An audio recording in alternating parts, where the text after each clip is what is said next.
there's another word that comes to my mind. I mentioned all those words at the beginning when I think of you, and that is electricity. Oh, yes. What? Talk about, yeah, you tell me. No, you tell me. Talk about. Well, I was just gonna say, for me, talk about being invited into somebody's solo show. Like Terry Ray wrote this amazing play that I get to be in, like, and it's his. Oh my God! Is it Terry Ray? Wow. Oh my God, he's so funny. I think he psyched me out. Wait, but he can't speak. This is I perfect. can speak, Mel. I just can't be speaking. I knew you couldn't edit today, so I kept hinting. I'm like, wow. Are you sure? No, no. At first, I thought we could when we first scheduled it, and then I was like, oh well, I'll have to tell Terry I need to change the time. But then as soon as I realized I had to change the time, I was like, with all this other stuff I have to do, there's no way on earth. I'm so glad you're here. No, you know what I was just saying to David. Maybe you were listening in, but I was telling him earlier, when you're invited into to do anybody's project, it's like being invited into their solo show. And I mean that in the way that it's so personal. And your play is so personal to you. It's about your hometown. Obviously, some of the experiences are based on your life. And then, for me, it becomes very personal. But it's just like, it's like being invited into somebody's heart. And that is such a privilege, David. Well, I just want to say that because this is Mel's interview, I have to be nice all day. This is going to be really, this part's going to be really interesting. We like to torture each other, but I have to say this play is a very intimate story, and Mel and I have been doing it together for 3 years, and I've never had this kind of a working relationship with an actor. It's like, we have to be so in each other's worlds, and it's been very rewarding. Mel is like so generous with his time and his love of the project, and I'm so thankful to have somebody who's so passionate about doing it and is so wonderful in the role. And it's so fun because we spar because we're so passionate, and then we figure out a way to make up and get through it all. But most of the time we have a delightful time together, except I'm not going to give him a foot rub.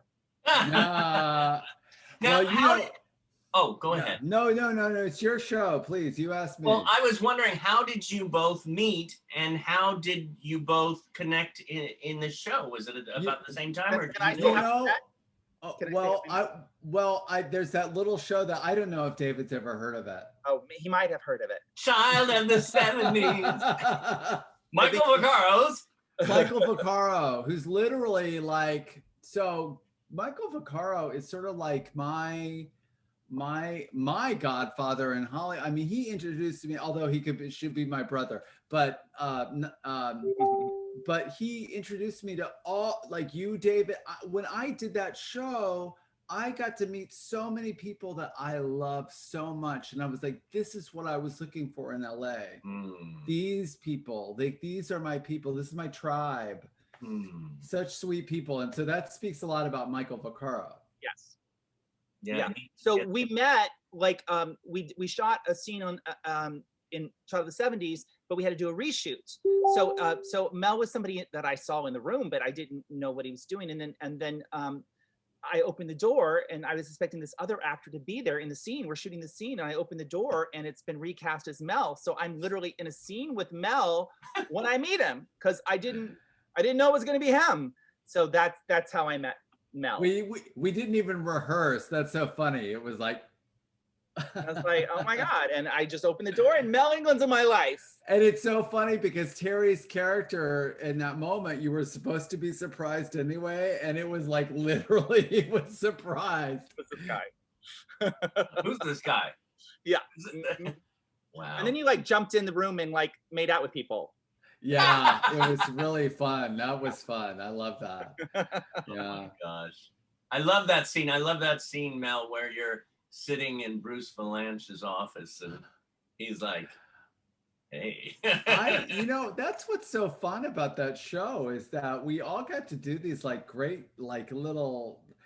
I get to have some moments that maybe I'll have somewhere else sometime, but I feel like it was sort of like your actor's wet dream of things you get to do. Like I got to be in a scene with Bruce Valanche, or I got to have this death scene, or actually, besides that one scene, Terry, you and I didn't. That's all we did, right? Like Right. that Yeah. was Because it. Yeah. you guys, your characters were all in the acting thing, and I was in the home side of his life. You were in the Oh, right. acting. Well, yeah, he went to New York. Yes, that's Mhm. right. But I So, wound up. Uh, um, I wound up with his cousin, so I became part of the family. hey, that's not, no, I Chuck always, Sekula, so I win. yeah, no, Chuck Sekula, definitely. It's so funny because who also just recently moved to Palm Springs. We're all in Palm Springs. David, everybody lives here. Yeah, David, come on out. I know. And by the way, how you went from one person to another, Mr. Ray. I'm still going. If Bernie Steinberg, Right. who I played in that, if he didn't go to the hospital so many times, It was written for us to be together. That's what I thought. it was. But things happen. But you kept getting amnesia and going to the hospital or whatever, almost dying, and you were constantly going to the hospital. So that left me with Chuck. So that was in the show. I only went once in real life. It's so funny. I really loved that about like that Michael would have different actresses play his mom through the years. And, probably, I hate to say favorites because it's like you'll get in trouble, but seriously, Judy Tenuta in that scene where she plays his mom, I was like, oh my God, she needs an Emmy for this. Like she was insane. Great. But also Gina Hecht was great too. Oh yeah, no, of course. Great. I loved I loved it every season. It was a different mom. In fact, I told him, what about season 6, Diana Ross? Please. And Beverly Sanders. I love Beverly Sanders. She was a great mom too. And Lynn was the season. You know what? Since we're talking about it, I just have to say, it just came to my presence right now. We lost Irene Soderbergh this year. What was it? 2 months ago? Like it was so. Yeah. She was such a Laura sweetheart. Harding too. Oh, right. Yeah. So we've lost 2 cast members from the show. Yeah. Sad. I know that's the way to bring it down. Okay. Yeah. Well, it's just, it's life. Yeah.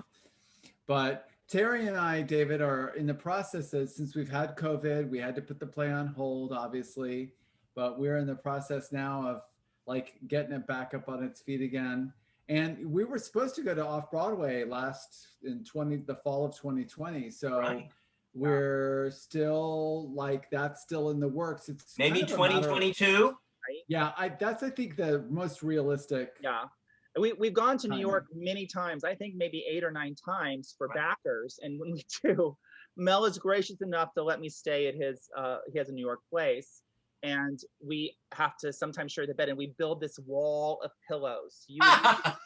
You would think since we played lovers that we could sleep in the same bed, but we can't without a wall to separate us.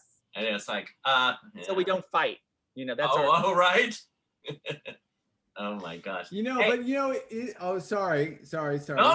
Go. Well, I was gonna say the greatest part, like Terry was talking about, and we do Josh, but besides Terry being probably one of the most talented people I've ever worked with, and I mean that really. He's a writer, he's a brilliant actor, and he's got a great sense of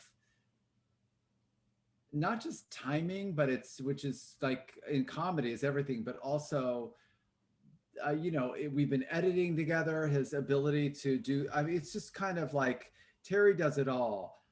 But okay, I'll give you a foot rub. All right, go ahead. Well, the thing about Terry is there's foot rubs I wish I could get a little more of. But anyway, the thing about it is like Terry is also probably like one of the most passionate people I know. And I am very passionate. So sometimes we're like, rah. And the thing about that is like when I figured out in my life, like I'm with Tony for 12 years or how many are 14? Oops. So when I figured out how you could have, I think that's the key. You learn in human relationships how to be together and how to share and how to, sometimes you have disagreements and you grow from that. And I think it's like something, it's not always easy to, decide, well, are we having spaghetti or are we having, Mexican tonight? I mean, sometimes you have to go through it. And Terry and I have, I think that's probably one of the reasons why the play works so well, because we really invest. We have a chemistry that is there. We really do. And I think Well, you can see it right here. Yeah. Aw. It shows. I'm phoning it in. I'm phoning it in. Again. No, I mean, we do have this, there's something special, and it's a gift to get to work with the same actor for so long. And it's a very intimate play that is funny. So we get to do comedy together, and it's very passionate.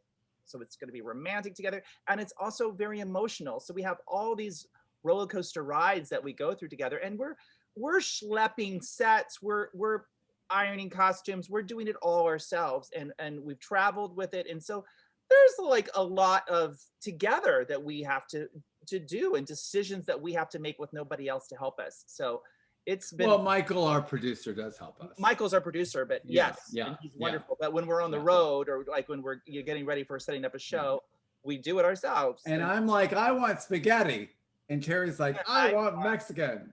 So we have tacos with pasta sauce. Okay. You got a nice mix. Yeah, fusion. Okay, the word right now, I'm going to throw out to both of you. Uh-oh. Where does this word take you? Pride. I know.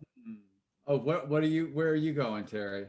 I'm going to, when we got to go to World Pride in New York, and part of this amazing celebration, and also the 50th anniversary of Stonewall, and we got to do electricity during that. And that was like, I don't know that I can have a better pride. I mean, that's right. That is amazing. And it was so nice to be telling a story that fit that occasion. And it was a gift. That was a deep, deep experience. I because you get so busy like doing a play or doing all your, it's like, oh, another show. But seriously, same old show. Same old show. But yeah, that was a pretty remarkable experience to be able to be there. And we even had a Stonewall, one of the original people who was at Stonewall, Jim Forat, who came and introduced the play, and we were doing it blocks away from Sheridan Square. It was really, we got to go to his wedding. Oh yeah, that's right. That's right. So there's that. And then there's also Pride this weekend. We're doing the virtual Pride Parade again this year. Right. Yeah. What a cast you have. Oh my God. Lily Tomlin, Betty Buckley. Drop the names. You got plenty to drop. Let's see. Sally Kirkland, Catherine Hahn, Judith Light, Jason Stewart, Doug Spearman, Terry Ray, and all the Fruitcake Follies. It's been insane the way that came together. Alexandra Billings, of course, who was our host last year, who's coming back. And this year, our host and Grand Marshal is the fabulous Alec Mapa. And I'm really glad for that. One of the things, because I'm on the board of the Lavender Effect with our dear friend Sheena Metal, who's also one of our board members. But one of the things about that is that not only did we think last year, well, we got to celebrate Pride, and even though we're all locked down, so it became a Zoom thing.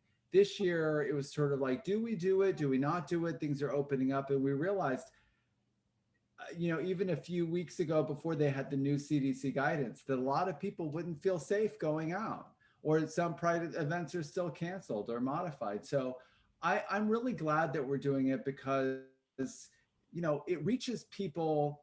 This is what Alexandra Billings was so excited about last year.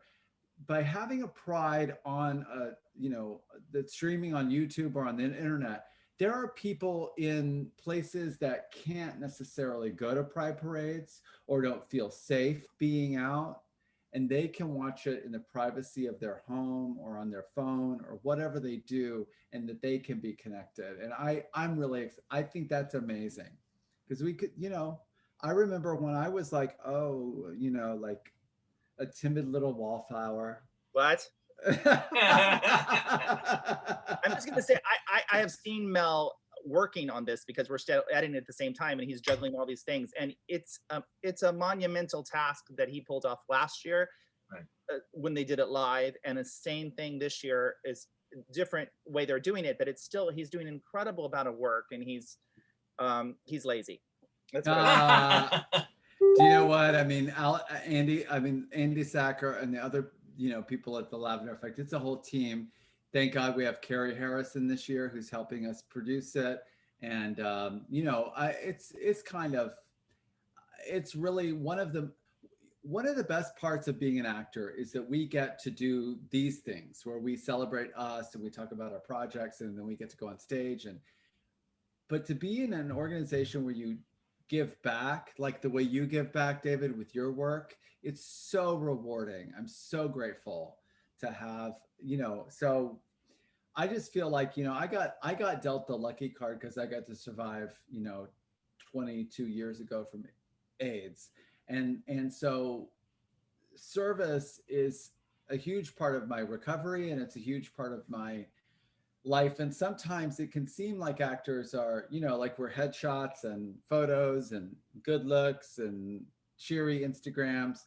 But, we also have the ability, like Terry has the ability with his work, to tell stories that, we've done Electricity, and we've had people that afterwards can't stop sobbing from how deeply affected they are from the play, because and they've literally said to us, thank you so much, you just told my story. So that's what's exciting to me, is that we get to help people identify, and I don't know, and maybe make them laugh too. Let's hope. We hope. I have one question I had to ask in connection to that. So you're doing Electricity. I don't know how many shows now you've done. No idea. How do you keep it fresh every night? You know what? It's just.